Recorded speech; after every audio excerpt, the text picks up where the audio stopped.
This is FilmBookCast. FilmBookCast.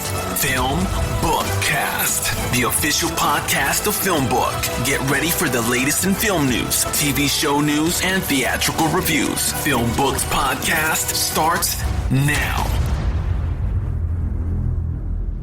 Hello, everyone, and welcome to FilmBookCast, the official podcast of FilmBook. My name is Chris Banks. If you're tuning in for the first time, what I do on FilmBookCast, I discuss the latest film and TV show news. I also review an in-theater film. You can find more about FilmBookCast on film-book.com by using the search term FilmBookCast. You can also email us at podcast@film-book.com with FilmBookCast in the subject line. Head over to some TV show news. An upcoming comedy series titled Greenlight German Genius has added Ricky Gervais to its cast. The 8-part TV satire stars Kita Kodur Ramadan of 4 Blocks as himself.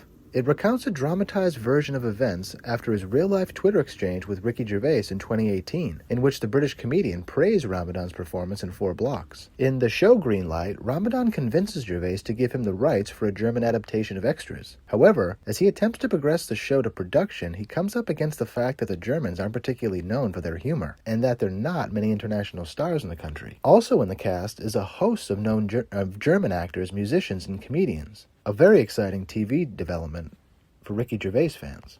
In some sad TV news this week, Angela McAulay is stepping away from playing Eleanor Roosevelt in NBC's upcoming Annie Live special due to a family matter. She said that I'm saddened to announce that I will not be participating in Annie Live because my father is currently in the hospital. I wish everyone involved with the production great success. Break a leg, everyone. Actor Alan Toy is set to play FDR in the NBC special, and we'll have to see who's going to play his wife, Eleanor. She appears with her husband in a scene in which Annie visits the White House. The replacement for McAulay is not announced yet, but we'll keep up with news as Annie Live airs Thursday, December 2nd at 8 p.m. on NBC. Wrapping up the week in TV news is some really exciting teaser trailer that I probably should talk about in the trailer section, but it's really news because Will Smith narrates this incredible teaser for upcoming Peacock series Bel Air, and obviously it's based on The Fresh Prince of Bel Air, and Will Smith executive produces the show and provides a voiceover for the new Prince of Bel Air, and it just seems like an incredible coming-of-age story that celebrates the strength and love of the black family, and stays true to the original premise of the Legacy series, but the new series will bring the Banks family into our world as we know it today. So it's a very exciting piece of news coming from Will Smith this week about what to expect in the upcoming series Bel Air. That's it for TV news. This week in movie news, Dune is returning to IMAX as the film is crossing the $100 million domestic haul, which is only the second movie from the studio this year to clear the century mark. Dune is returning to IMAX on December 3rd for a limited time. So if you didn't check out Dune in IMAX, you'll have your chance again on December 3rd for a limited time. Some more movie news this week. Ridley Scott, his upcoming epic about Napoleon, titled Kitbag, will start filming January 15th for Apple Studios. It's about Napoleon Bonaparte, and Joaquin Phoenix is playing Napoleon. It's the first time that Scott and Phoenix have worked together since Gladiator in 2000. Phoenix will play a complex emperor, just as he did in that film. We don't have many plot details, except that Kitbag will focus on numerous aspects of Napoleon's life, from his humble origins, his ruthless rise to power, and famed military battles, all through the lens of his volatile relationship with Josephine. That's really all we have so far about Kitbag, but we'll keep up with news as anything Ridley Scott directs is going to be epic. Wrapping up this week in movie news is a film that I'm sure everyone can't wait to see, Legally Blonde 3, right? Ellie Woods is 40 now, and they're gonna make a third film that catches us up with what she's up to. Not much yet is known, other than the producers of Legally Blonde 3 want Luke Wilson to reprise his role as Emmett Richard. Legally Blonde 3 is set to be released in the spring of 2022, and we'll keep up with news when it starts to film. That's it for movie news. Now let's switch up gears and check out what got released at home in DVDs this week. New releases in DVD and Blu-rays include a film called Raging Fire. Shan is a highly respected hardline cop with a long history of success on dangerous cases. However, his past unexpectedly comes back to haunt him when a sting operation is attacked by a mysterious group of criminals led by Engo, his former protege, a talented former officer who had once respected and admired Sean. However, a terrible mistake 3 years prior landed him in prison, quickly turning the once rising star into a furious man with a grudge and the will to destroy everyone who had wronged him, including his former mentor. Check out Raging Fire. It just came out November 23rd. A new documentary that just got released this week is called Clerk. It's about the career and life of filmmaker Kevin Smith, and it's now available at home. The final film we'll talk about this week is The 800. From acclaimed filmmaker behind Mr. Six comes a riveting war epic. In 1937, 800 Chinese soldiers fight under siege from a warhouse in the middle of the Shanghai battlefield, completely surrounded by the Japanese army. The 800 is now available at home. The last home release we'll talk about this week is Prisoners of the Ghostland. In the treacherous frontier city of Samurai, a ruthless bank robber played by Nicolas Cage is sprung from jail by a wealthy warlord, the governor, whose adopted granddaughter has gone missing. The governor offers the prisoner his freedom in exchange for retrieving the runaway. Strapped into a leather suit that will self-destruct within 5 days, the bandit sets off on a journey to find the young woman and his own path to redemption. That's it for home releases. This week in TV trailers is finally a new trailer from the second season of Euphoria. It'll debut on HBO January 9th, and the teaser trailer really gives us a sense of how difficult the season will be for the characters. And Zendaya teased this earlier in the year when she mentioned that the filming of the show was a very hard experience. The teaser shows Rue, dancing with a pillow around her home, but we get a montage of intense action with the voiceover that says, when you're younger, everything feels so permanent. But as you get older, you begin to realize nothing is, and everyone you love can drift away. Check out the teaser trailer for the second season of Euphoria. It'll debut on HBO January 9th. Another trailer that dropped this week is fans of Amazon's The Grand Tour will be excited as they're coming back for their second lockdown special. Carnage à Trois. Carnage à Trois, which is more of a celebration of France's weird cars than a journey around France itself, follows Jeremy Clarkson, Richard Hammond, and James May as they embark on an epic road trip from Welsh hills to the English Channel. It'll debut on Amazon Prime December 17th, and check out the teaser trailer now. It looks really fun. The last TV trailer we'll check out this week is completely different. Billy the Kid is debuting on Epix, and it's a romantic adventure based on the life of a famous American outlaw, Billy the Kid, also known as William H. Bonney. It follows his humble Irish roots to his early days as a cowboy and a gunslinger in the American frontier, to his pivotal role in the Lincoln County War and beyond. Tom Blyth stars as Billy the Kid, and it's coming soon to Epix. You can check out the trailer for Billy the Kid now. That's it for TV trailers. This week in movie trailers is probably one of the most anticipated trailers to drop. We finally got Spider-Man No Way Home.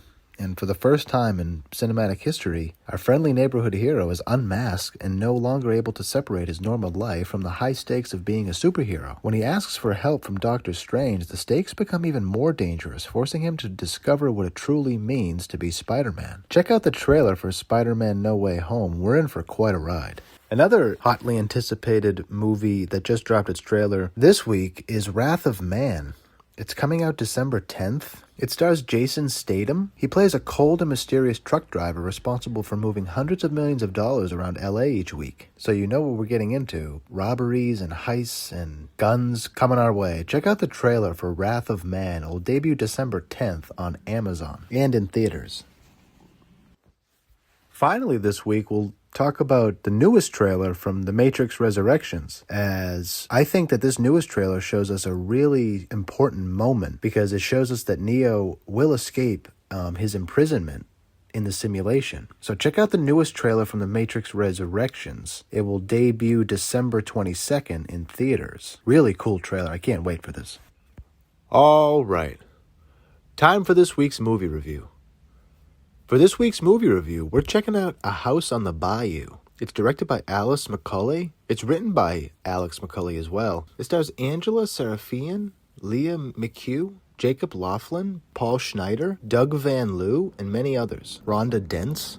A couple hoping for an idyllic getaway with their daughter visit a remote mansion in rural Louisiana when suspiciously friendly neighbors show up uninvited. The weekend soon takes a sinister turn as dark secrets test the family's fragile bond. The movie came out November 19th. You can rent this movie. It's an at-home release. I think it's in some theaters. I'm not too sure about that. But when I saw the trailer for A House on the Bayou, it looked like it kind of reminded me of Bird Box when I saw the trailer. It just reminded me of a dark, kind of psychological horror film, and the movie's actually a lot different than I thought it was going to be. Alex McAulay, I'm not sure who the cinematographer was on the movie, but it's actually a really beautiful movie. The film opens up with a couple who is obviously going through some, marital issues, and the husband, played by Paul Schneider, is caught cheating on his wife, played by Angela. The movie opens with a beautiful shot. Very early on, within the first 7-10 minutes of the film, we get the first big plot point. It's Jessica, the wife,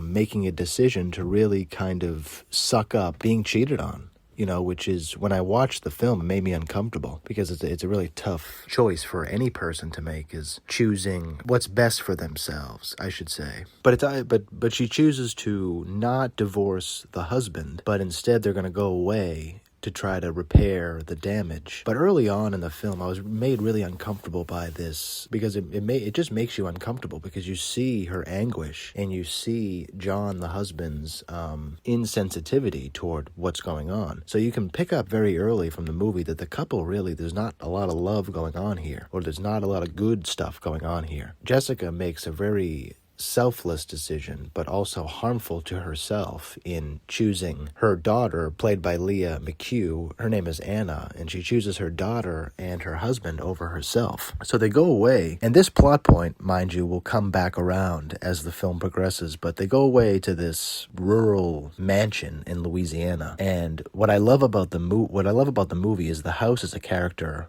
in and of itself. It's its own character, and the more the film kind of burns, the more you understand the house as its own character, which I love when they incorporate that kind of stuff into film. So that was really cool, present the house as being, really the house is bigger than everybody in this movie. And when they go into the house, they have to go to a store to buy some food, and Anna and John meet Isaac and Grandpappy, played by Jacob Laughlin and Doug Van Lew.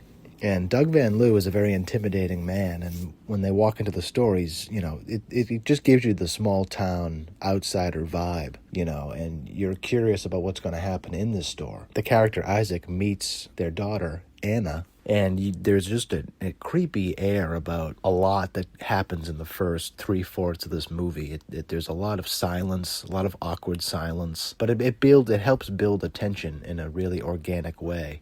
And you don't really know where it's going for a long time. So they leave the store. Isaac and Grandpappy learn a little too much about Anna. So fast forward through the movie a little bit, and these people show up at their house. Grandpappy and Isaac show up at their house. So you know that the movie is starting to turn at this point, which I think if I'm going to criticize the film at all, it's going to be its writing. It could have been a lot better because there's a lot of awkward questions that I have, or what motivation, what's going on here, which could have been addressed better with a deeper script, I think. And some of the acting's not that good. Here we are in this situation where you have your neighbors basically inviting themselves over to your house, and Jessica and John are rightfully wary of these two people, but they welcome them into the house, and soon, minute by minute, you can see Isaac and Grandpappy turn into different people, and we're now in the midst of the horror film that I thought I was going to see. So it takes a while to get there, but it's actually done in a really good way, I think. I won't spoil everything that happens within the film.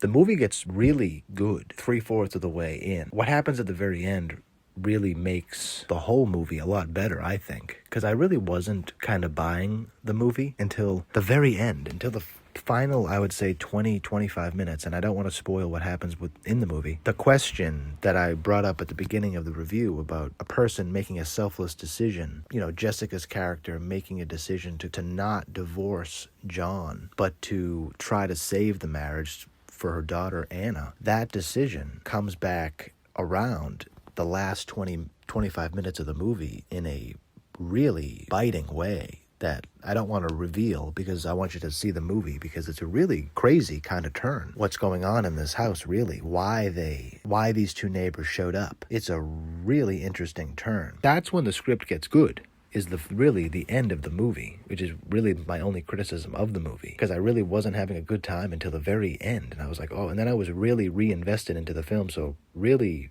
buy into this movie and just kind of stay with it, even though you might get bored, because this movie gets crazy. So the film starts with Jessica making a bad choice, and then at the very end of the film, we get introduced to this cop character who tells Jessica that heaven and hell is just a choice away. I like how the film kind of sets up this dynamic of a person making a really bad mistake and then going through a horrific experience with some really dangerous people. But then the beauty of that is that she gets a second chance to really make better decisions for both herself and her daughter.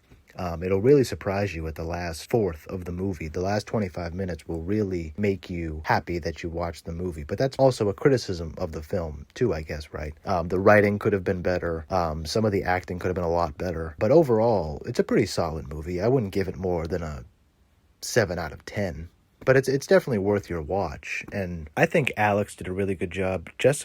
Anna did a really good job acting, but a lot of Lia McHugh did a really good job acting, and Jacob Laughlin did a really good job acting. And the script was better as the movie went on, but my only criticism of the movie would be better dialogue, better acting, and have it be a little quicker, more urgency earlier in the film. That's really my main criticisms of the film. But overall, it's a 7 out of 10 movie. I would give it.